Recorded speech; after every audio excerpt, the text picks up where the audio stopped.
Bangkok and हो ची Minh City. ऐसे टाइप की पोजिशनल ट्रैकिंग सिर्फ हो सकती है अगर उस प्लेन में 2 ट्रांसपॉन्डर्स हो, एंड वो 2 ट्रांसपॉन्डर्स ट्रांसमिट करते हैं इलेक्ट्रिकल सिग्नल्स जिनसे पता चलता है कि वो प्लेन की पोजीशन कहाँ है। तो या तो वो दोनों ट्रांसपॉन्डर्स खराब होकर खुद से बंद हो गए, या तो किसी ने उन्हें मैनुअली बंद किया था।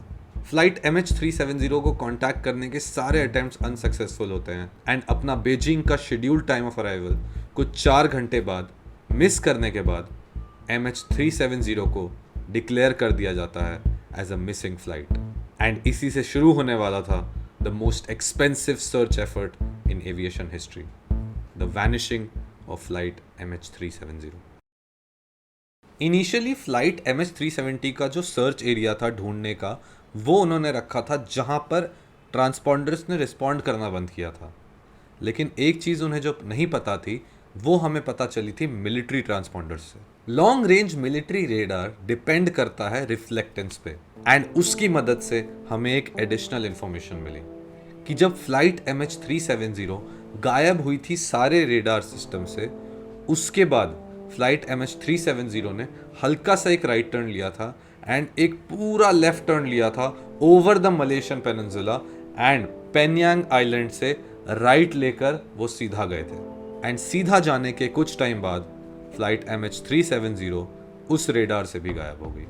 Over the next few days Strait of Malacca, Andaman Sea and Bay of Bengal में एक्सट्रीम सर्चेस हुए, लेकिन फ्लाइट MH370 का कोई नामो निशान नहीं था।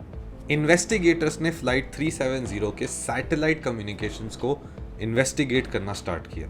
सारे मॉडर्न एयरक्राफ्ट्स में एक सैटेलाइट कम्युनिकेशन सिस्टम होता है जिसको हम सैटकॉम बोलते हैं, एंड वो ग्राउंड से सैटेलाइट तक सिग्नल्स भेजता है, एंड उसमें सिग्नल सेंड और रिसीव होते हैं। चेक करने पर यह पता चला कि MH370 के सिस्टम ने सैटकॉम पर लॉग इन किया था बिफोर डिपार्चर, एंड वो कनेक्टेड था पर्थ ऑस्ट्रेलिया से।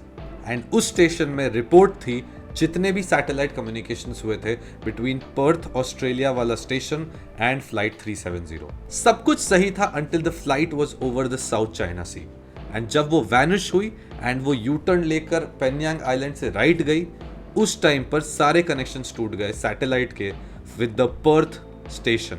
लेकिन एक चीज जो मिलिट्री भी नहीं पता कर पाई थी वो ये था कि 3 minutes after vanishing over the Andaman Sea, flight MH370 के साथ सैटकॉम लिंक वापस रीएस्टैब्लिश हुआ था, एंड वो 6 घंटे बाद टूटा था, may be because of fuel exhaustion या प्लेन क्रैश कर गया होगा।